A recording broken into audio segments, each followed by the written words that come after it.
welcome back to another episode of Journeys in Melody. I have with me as my guest Miguel Lowe, my brother. He is a songwriter, pianist, composer, producer, and the director of Chrysolites Singers, a gospel music group in Jamaica. Miguel, welcome, and thanks for taking the time from your busy schedule to come on the podcast to chat. I thank you. Thank you for considering. This is unexpected, by the way. Yeah, I was quite contented as a viewer, and but I'm honored just the same. Yeah. So you started music when? When you talk about starting music, I'm going to be technical and assume that you're talking about when I started learning piano. Okay. Right? I started learning piano when I was 18. When? I won't tell you. If I tell you when, people are going to know my age. I don't want them to know my age. So, but technically speaking, the gift of music would have been with me from I was growing up. I could discern harmonies, parts, and so on. And so far as I'm concerned, I knew music all along. However, the learning piano was that avenue which created that index for reference to measure and apply what you know, and to have this outlet in which you express your growth in music. Because I could sing and sing harmonies, but then you couldn't necessarily identify pitches or phrases and say, or time signatures, key signatures, and so on. That would have come after the academic exposure. So I learned music when I started learning piano when I was 18. After that, I would have learned music theory and did voice training at Sam Sharpe Teachers College and so on, onto NCU. Mm-hmm. All right. So you did music education. Is that what you did at Sam Sharpe Teachers? That's what I studied. Right. And you were a music teacher. Right. And then you have switched over in terms of your career into firefighting, which has nothing to do with music, unless you hear some notes from fires burning and stuff. But so with that foundation in music, where has it taken you? No, from 18 until you're now X years old. Right. It's been a few years. Right. So it's a never-ending continuum of growth, right? So let none be fooled. One, I've never stopped being a teacher. So even after I'd spent a long 5 years in education, when I left, I still continued to teach because I've always been inside the instructional zone, whether working with Chrysolites or working with the choirs at church, or just basically everywhere that I've been, it has been that kind of dissemination of information and offering guidance and so on. Now, where it has taken me now has to do mostly, I think it is culminating with my most recent study would have been at NCU. I was a part of Dr. Marshall's version of NCU chamber. When I entered NCU, Dr. Marshall had 8 months remaining in his tenure. And that was the most transformative time in my music career, most defining and transformative time. And it revolutionized my outlook on music so much that I had to go back to the drawing board and reinvent how I expressed music and how I approached even the expression of music in terms of whether I used borrowed material or I used rearranged material, or whether I can write new material. That's how impulsive it was. So speaking of material, you've done a lot of material over the years. You've done albums with Chrysolites singers, and you've worked on your own albums. Has the music industry in Jamaica allowed you to expand and grow? It's interesting that you ask in Jamaica, right? Yeah. So it depends on how you define expansion, right? In our context as church, as products of the church, there isn't much growth or room for expansion within that arena. And so when you're looking for expansion, you now have to think about music in the context of the global village. Mm-hmm. And the global village is very dynamic. Mm-hmm. You don't, whereas in Jamaica, if you are going to truncate yourself and say, all right, I'm catering for a Jamaican audience. That being the case, you find yourself locked in a box. I have chosen not to be locked in a box. Okay. And what I've done is basically allow myself to be inspired based on what happens around me in the global village. So if I need to reflect an attitude that lends itself to a cultural identity, I just go search that up and say, all Yeah. right, how if I wanted to express a song that is Middle Eastern, I'll go for that genre. Being in Jamaica, I don't draw offense and say, well, that or some people will say, I remember writing a song some years ago and somebody reviewed it and said, oh, this sounds so European. And Mm-hmm. it's fine to be able to identify a genre from where they originated, but I don't lock myself down to that. Right. I So don't in lock. terms of the expansion, global expansion, Yeah. where do you see yourself in terms of where you are now and where you think you want to be? I'm working through the voices and talents of Chrysolites at the moment, Okay. right? Whatever I compose or express is, for the moment, my current focus is presently through the talents and the inputs of my fellow team members who are vocalists. I write songs, and there is a very fabulous album coming out with 12 songs, Mm-hmm. 9 of which are original, that is going to come out maybe by the end of the year. And what it does, it reflects for us, Jamaicans, are really an international presence. Where I see us going is really ministering to an audience that is everywhere. And of course, if most churches, especially since COVID, most churches are international communities. Mm-hmm. Most churches. And therefore, it underlines this idea that the relegation to geography Mm-hmm. and ethnicity and to particular style is something that is slowly dissolving everywhere. And the sooner we realize it, the better. I think also, though, that it's important that we maintain Jamaican identity while still Mm-hmm. embracing the cultural flavors of other regions. Mm. Okay. So I want to ask you two things then. Mhm. When it comes down to the group Chrysolites and doing music and writing an album, another album coming up, Yeah. how do you get the music known, or how do you prepare people to receive the music globally? Is there a YouTube channel? Is there an Instagram channel? Are there feeds going out to people with what the group has already done to get people accustomed to the sound, that they are in expectation of something new? No, it's going to come like a burst of a flood. So at the moment, the the group doesn't feature a lot of live presentations. And let me just speak apologetically about that, right? Mhm. We have been having a severe bout of what you call it, attrition over the years, over Mhm. maybe the last 5 years or so. A Yeah. number of members have passed through and gone. And there are two things, apart from the attrition.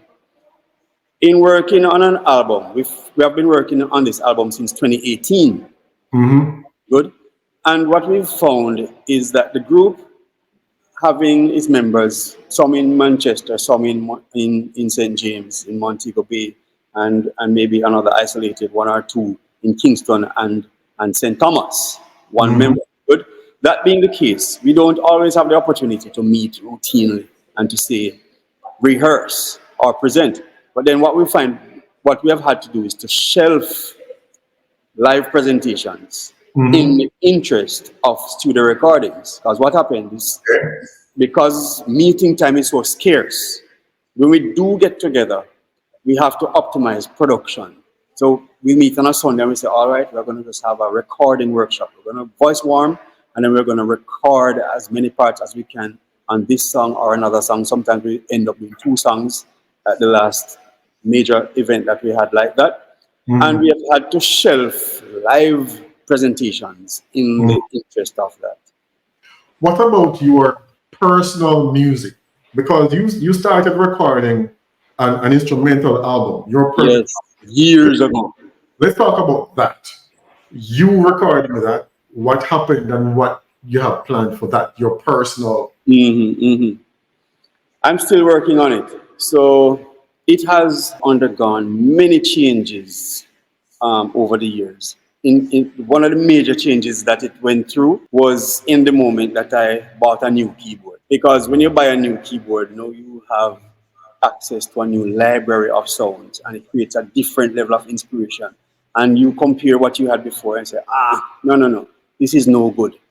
And believe you me, I'm at the cusp of extending that repeating that process again. What sets the standards in music or our genre of music, semi-classical gospel music, is not the latest greatest craze, but its reference to the old acoustic flavors. And when you find that you are drifting away from the old acoustic flavors, if your digital string doesn't sound exactly like a digital string, or like an original acoustic string, or if your piano is lacking the nuances of a natural piano, and then you come across a digital sample that gives you a closer sample to it, you say, wow. Because here's our limitation. Right here. Behind me, here's a digital piano, right? In our culture, we don't always have the resources to place our hands on the authentic original instruments. And therefore, what we rely on are digital synthesis to recreate sounds. It might sound good in your ear for a while, but then when you compare it to the wider world and you say, no man, I hear this song in a movie, or I heard this song released last year by so and so, you're thinking to yourselves, why should I release this at this level when I could wait and release a better product? So next year's keyboard is going to have some things better than this year's keyboard, for example. So if you keep on that vein of thought, how do you reconcile increasing technologies, better instruments, with creating that album that is satisfactory to you, the author, to be released to the public? You have to, at some point, say, hey, it's no, right? And I think I'm there right now. Yeah. It's no. James Cameron says that he had, before he released the first Avatar movie, he had the script for 10 years. 10 years sitting and waiting for CGI to reach the level that he wanted. Right. Because what he had in mind, the computer graphics and all the artists and all the effects were not yet there to create what he had in his mind. It took 10 years for technology to reach that stage where he could say, well, here is a product that I'm going to put it out now using this technology. Okay. And if you look back at what he did with the first Avatar, you look back at it now and say, no, that is old now. Yeah. And so I understand that there needs to be a cutoff and say, well, all right, I'm at this juncture. And I can tell you, 2008, the first album I produced with the group, to now is a marked difference. This is where now we create the bridge between this year's release, next year's release, and live presentations and reinventing and growing. Because guess what? I think it's a good sign that anybody grows. If you find yourself 5 years ago, what you were doing 5 years ago is the same thing as what you're doing now, then your life should be miserable because you have not grown. I think releasing music now, when you do an album in 2 years' time, it may have a different sound or the same sound, depending on what you are doing with the music, right? So what I'm getting at is putting out the music, then building on that and build like every other artist does. They don't wait for a particular time to come to release something, they release it. And if they have to remix it, they remix it, or they reboot it in terms of movies or something. If they find out better way of doing it, where do you want to go in the next, say, 5 years with the group and personally? This is what I'm aiming for personally, right? Mm. It's good to sing at church and it's good to minister and it's good to be known. Where revenue generation is concerned, and I'm speaking particularly in the context of Jamaica, there has been a major shift in how music is delivered and how music is how music offers reward, right? Speaking specifically to church music, gospel music. It's important, one, to put out original music. It's important to perform, to deliver this. What you find happening now is that, especially in the context of Seventh-day Adventism and other conservative forms of music, you don't necessarily find it profitable to do a concert. Mm-hmm. Okay? You can't do a concert locally and expect to gain or obtain. And this is again where the global village comes in. If you're not uploading music and putting it out and having an international following, you probably don't have much to look forward to in terms of earning. Yeah. Now, why that is especially is because, especially in our circles, there's so much talent that we, in the Seventh-day Adventist Church, it's not a bad thing I'm telling you Yeah. about the church. I'm telling you what the reality is. Yes. That you could go to any church on a given Sabbath and listen to music for free. Right. Because there are music days, there are inspirations, there are harvests, there are these programs that feature a lot of music, a lot of good groups, a lot of good singers come and they sing for free. So now it's not feasible to come after church or Saturday night and say, we're having a concert featuring these same people and it's going to cost you X amount of money. It just doesn't work. Yeah. So people, I think a lot of people just resign themselves and say, hey, we're just going to sing for free. But then nothing is wrong with singing for free. Good. However, if you're serious about music, you also want to aspire to make music your livelihood. Yeah. And this has to be done in the context of how can you identify and tap into a market that is appreciative of your style of expression. And this is what I'm personally targeting. The market is almost ready-made. It's almost ready-made. You look at the performances of other persons of your style, you see them doing tours in Europe, and you see them doing tours in the greater United States and the Caribbean and elsewhere, anywhere. Because what I realize with Europe especially, you do not necessarily need to be, put it this way, English songs are acceptable to a German audience. It's strange. You can go into Poland as an English-speaking and English-singing person, and full of hall as a foreigner coming in, simply because they like your style of music, or they are interested in what you have to offer as an individual. And it's amazing when you hear even our reggae artists say, hey, we go Amsterdam or whatever it is. It doesn't mean that the people in Holland are understanding what they're saying. They just appreciate what you're doing. And it's important that we begin now to understand that the global village is the answer to the quest for a music career, a gospel music career.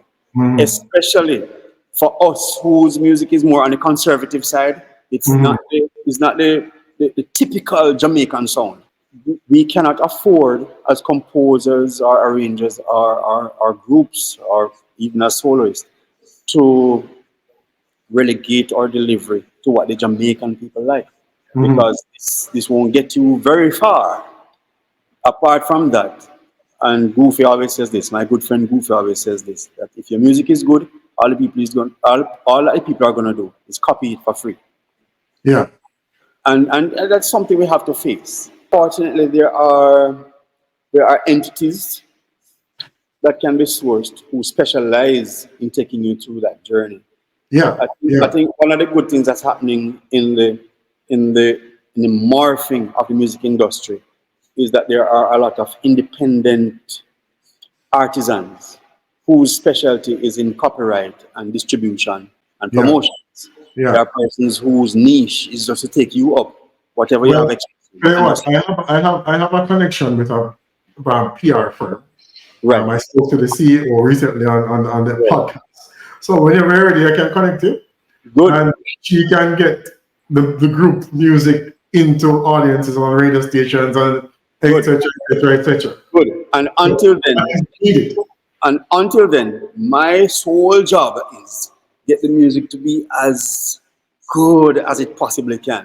Mhm. And it's a journey. It's a very interesting journey to watch people Yeah. grow and to watch people do things that basically they're outdoing themselves. I myself am growing in the process. We delved into the group music, the choral music, your personal plans and working on that type of music, but then you're also an author, right? Oh yes.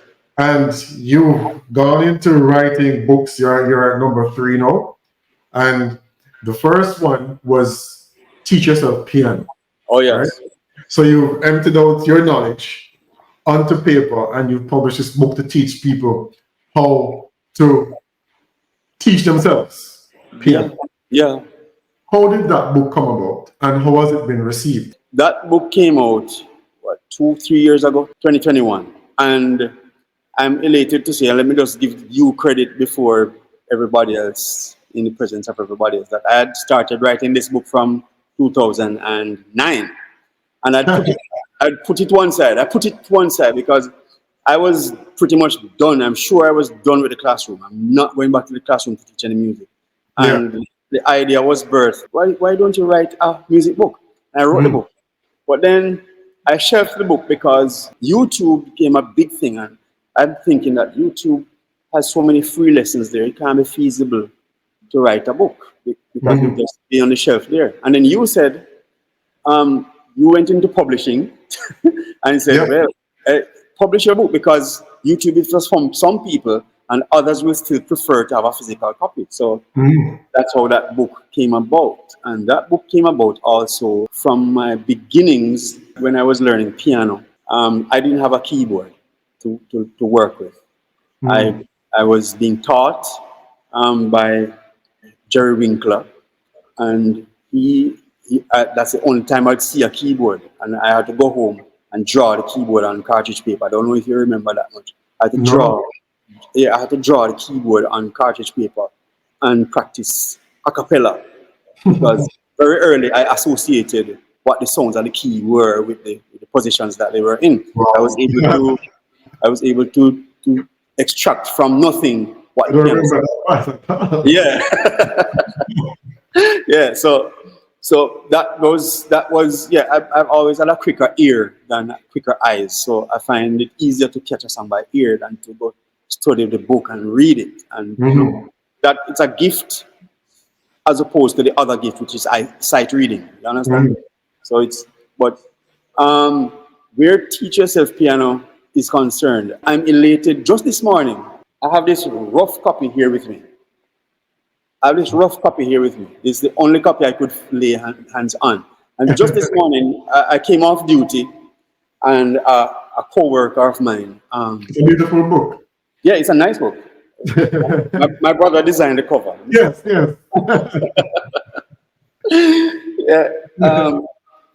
My co-worker, this is his copy. It's a small, big up yourself. It's a small, came and he wanted to refer a question to me from where he was in the book.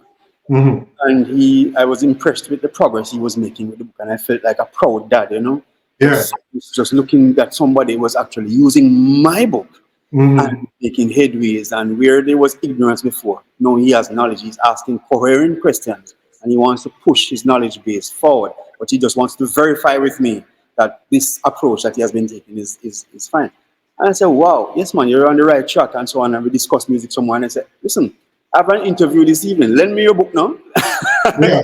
And he lent me the book. So I'm so honored that I could borrow back a student's book to refer to. Nice. Yeah.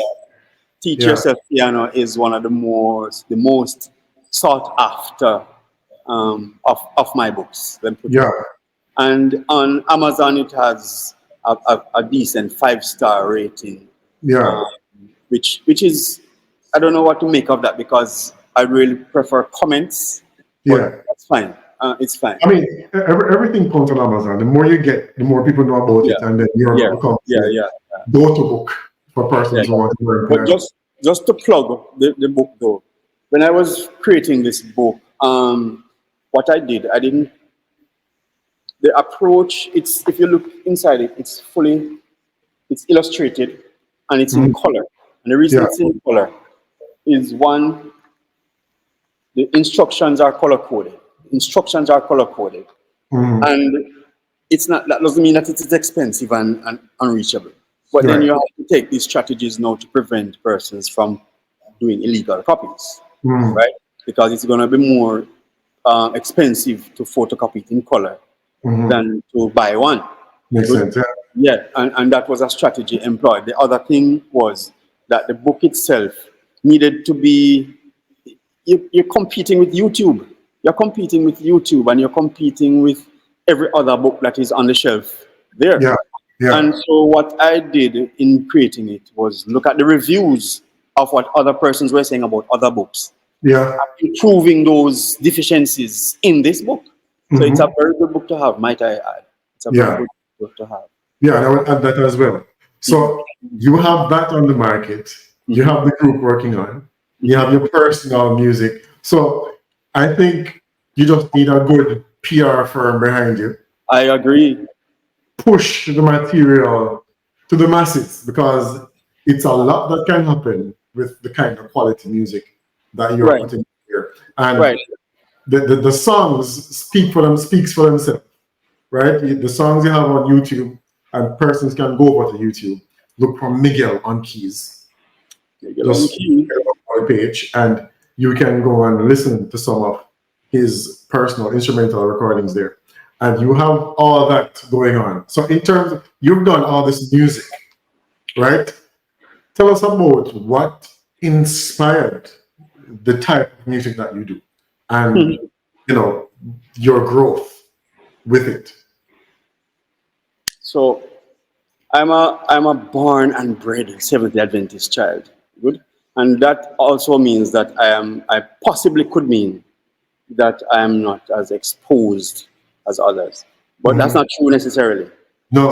So what I mean, we grew up in Norwood, right? Exposed to a lot of dance hall and exposed to everything Jamaican, good and bad, everything. Yeah. And therefore, the choice to choose a more refined, even a more refined version of the gospel has to do with a preference that just evolved. Like, I remember when I was a child, I didn't even like to hear the sound of a violin. Didn't even Mhm. like the look of it. It looked Yeah. creepy. And growing up, I liked the drums. I liked drums. Then afterwards, I liked guitar. Mhm. And then I tried guitar at first because our dad bought a guitar and Mhm. I brought it home, but I just got tired of it very quickly. But keyboard, something about the keyboard just arrested my attention. Mhm. Um, I think the beginning of my love for music and hymns and sacred music was those regular devotions that we'd have daily. That we'd sing, "Oh, worship the Lord in the beauty of holiness," and you'd sing, "When peace like a river," and the harmonies that the family would create and so on. These create a foundation. Then when you come to church, it's something to Mhm. look forward to, because now you have music at church and you have choir and you have all of these things. And that kind of a nurture, I preferred and I chose to prefer that kind of music over any other kind of music. And Yeah. it does something for the soul.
have you been infusing any of Jamaica's own cultural songs, whether it's reggae or ska or anything, into any music that you're doing?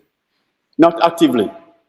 The reason for that is, let's use reggae for instance. In the context of the gospel, reggae has very little to contribute. Let me explain that. The experience of the gospel entails stages. Good? The candidate or the receiver hears the gospel. Let's say you're not a Christian. You hear the gospel for the first time. The first response, let's say it's a positive response. The first response is conviction, followed by contrition, repentance, prayerfulness, that kind of melting, surrender.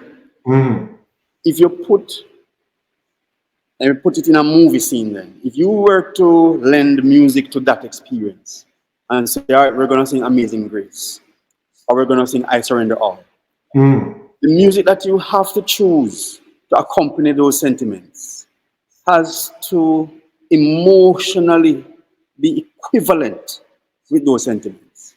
And so this is where you find the disparity, with Jamaican music, most Jamaican forms of music, and the gospel.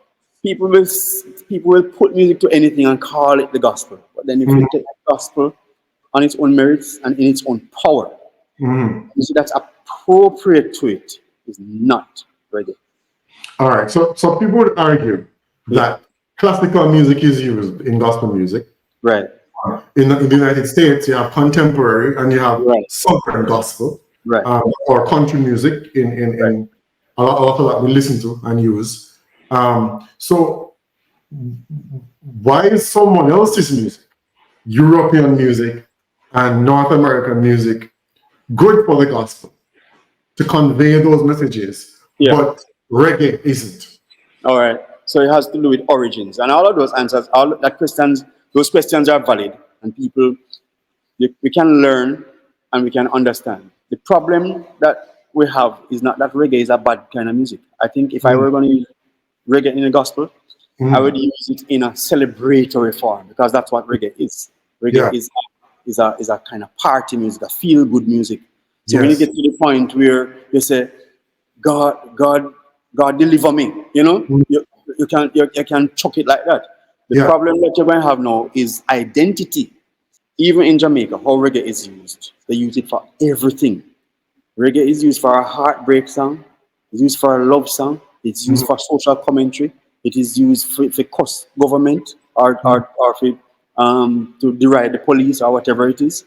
And you use the same rhythm. You have another guy will come and say, if you continue to burn out the herb, we're going to burn out the cane field. You know those songs. Same reggae. Then you have another man come and him say, members only, it's a private party.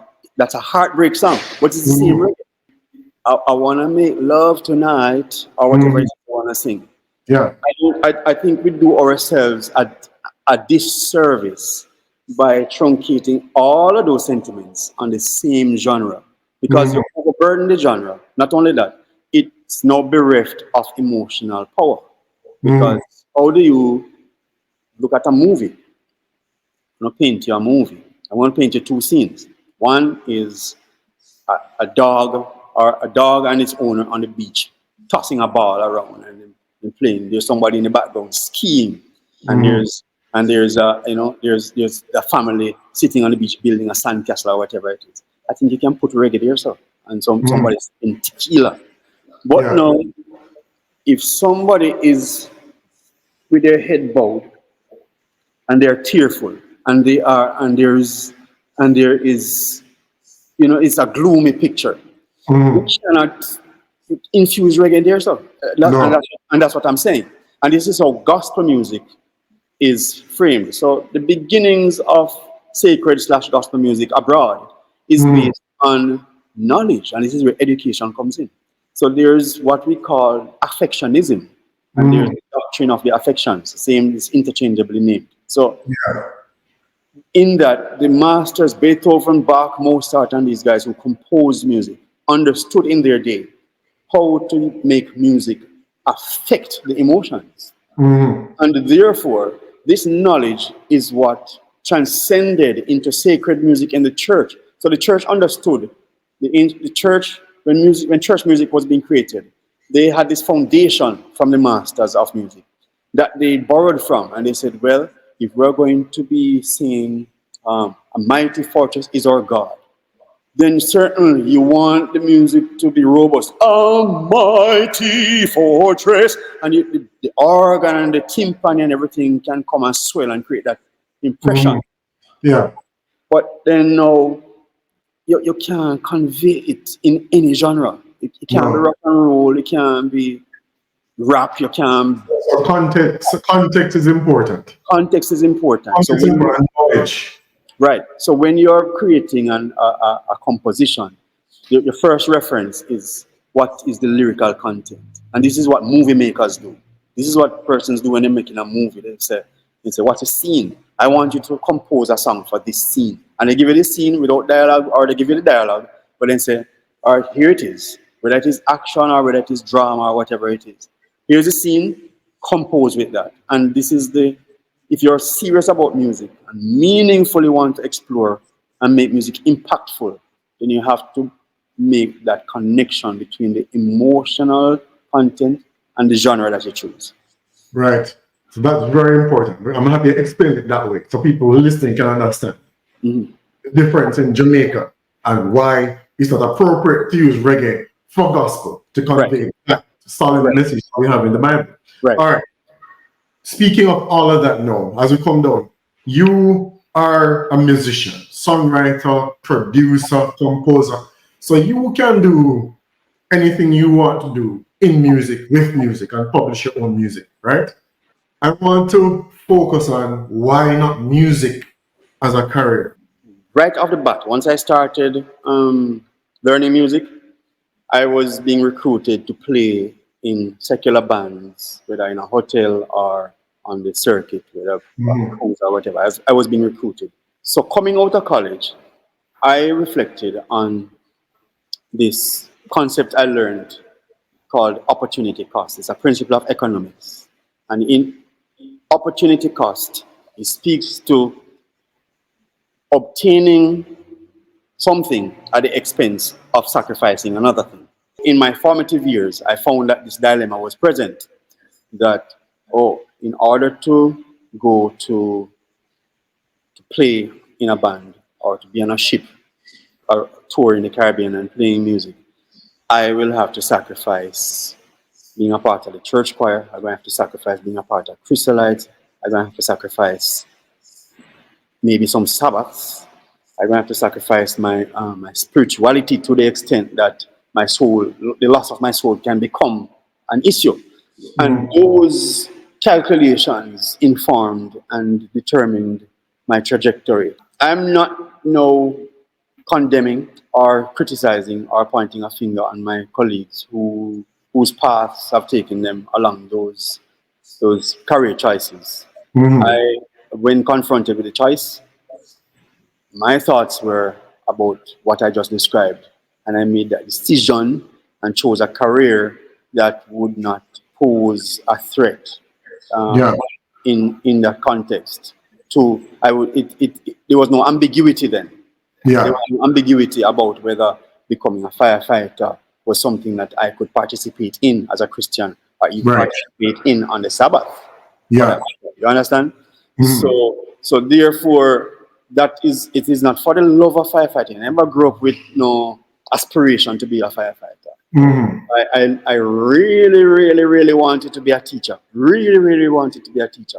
Which is why I did the book, Teach Yourself Piano, because I really want to be contributing to the education of others where music is concerned. There are many persons who want to go into music.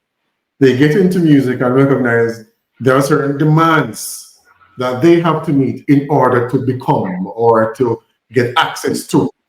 And there's a lot of compromise that musicians make if they want to get to a certain stage or whatever. So in the context of you not choosing that direction, people need to understand that if you're going to choose to be in music as an art form and to grow in there, opportunity costs. You have to weigh what you're giving up to gain what.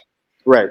And it's important, very important that people understand the considerations in a career? Because I would say you are an excellent musician and you could have been here, Will.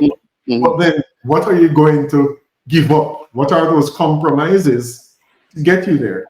And there are many. And many persons have turned their back on music, not entirely, but they haven't gone a certain direction because they're not willing to compromise certain values. You look at the music industry back then when I was making that choice though, and you look at it now, there are two different worlds. Oh, you have the internet. Now you have YouTube. You could choose to be a content creator. Yes.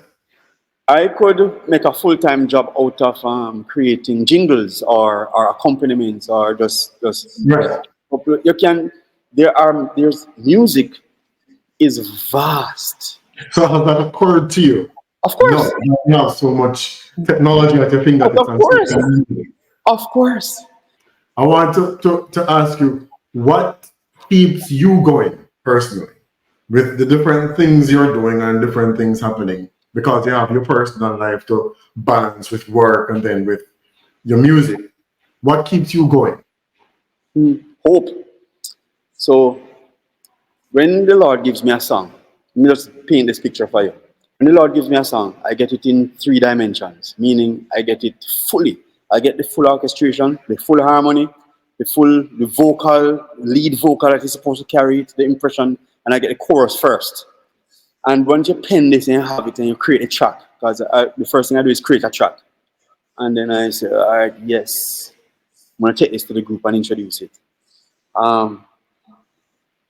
In my mind, I get up and I listen to the track every day, but in my mind, I'm listening to the full product. I'm hearing that bass, and I'm hearing that high soprano, and I'm hearing the harmony in between, and I'm hearing that. And I look forward to that. And so I get up every day and I look forward to the next session, the next time I can write another song or improve this one or man, ultimately I'm looking for the time when the world gets to hear what we have in store. What? 9 originals? I want to hear them. And they're going to be great. It's just the hope of what's ahead that keeps you going, that says, hey. And that's big. And people are not understand how enormous that is, because there are many people who hope escape them. They don't know what hope is. They are hopeless. Yeah. And because they don't have it, they give up easily. Yeah. Right? So with that, the challenges that you have in life or in music in general, how do you overcome those? Well, so this is one of the biggest challenges we have in Jamaica is, of course, the economy. Good.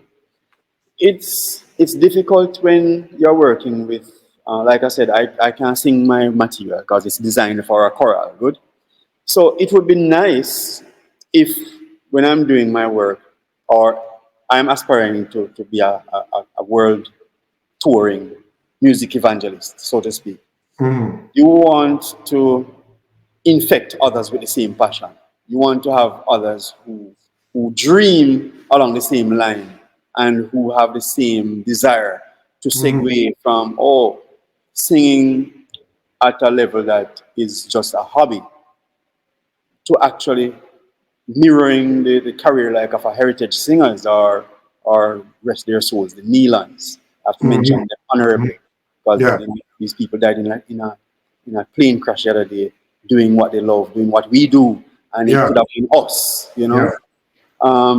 That you do this thing understanding that what you're doing, and a lot of people here in Jamaica are good at it, you know, good at it, but still not reaching out for that ultimate goal where we say, yeah man, we are going to go abroad. And then the church doesn't really understand the obligation to support the ministry monetarily either.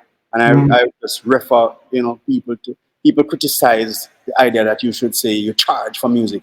The Bible condones and encourages the reward and remuneration of the music minister, specifically in Nehemiah 10 or 11, verses 38 and 39. I urge everyone to just look at it and see what it says.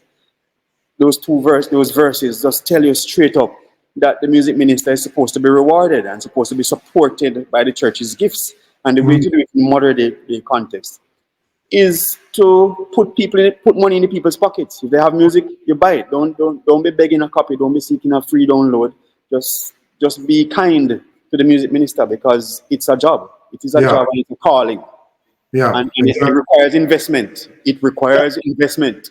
Yeah. Yeah. And I find that if even anybody who has become successful in music globally, Jamaican musicians, they haven't stayed in Jamaica and become that successful.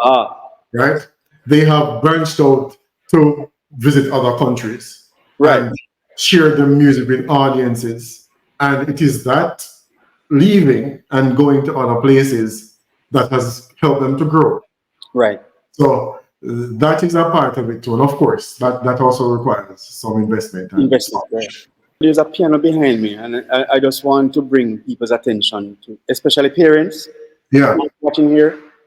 Don't be stingy about exposing your child to music, especially the learning of music. It's apart from having a subject, because these days you can take a subject as music in high school. That wasn't there when I was growing up. But now you have music as a subject, CXC.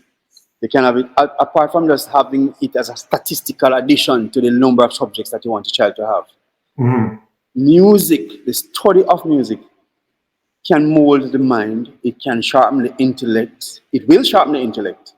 It will allow you to be rounded as a person and to understand the world better.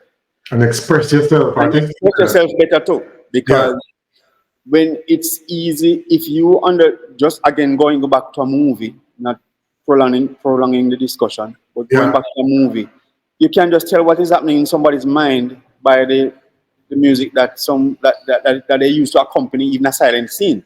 And so if you understand music as a language, now you begin to transcend barriers. You begin to break down racial barriers and stereotypes and every other bias that divides the human family. You can understand what brings us together is an understanding of this universal language. And I encourage everybody who has 10 fingers, or people play with less than 10 fingers, because there are some very prolific musicians with limbs compromised and fingers gone, who are doing marvels, and say, wow, what am I doing with my 10? What am I doing with my 10? So it's about, again, using that 24 hours that is given to us and saying, you know what, I'm going to devote it to the mastery of that instrument over there or that one over there. Just do something. Be musical. Be human, because that's what it's a part of us. It's who we are. We are emotional creatures, and music is the emotional language. Well, bro, thank you for coming on this podcast and talking. We've talked a lot about music and your music and the choral music and where you want to go. And I wish you all the very best in achieving all of that.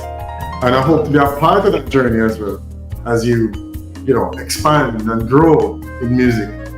Bless you. Thanks for having me.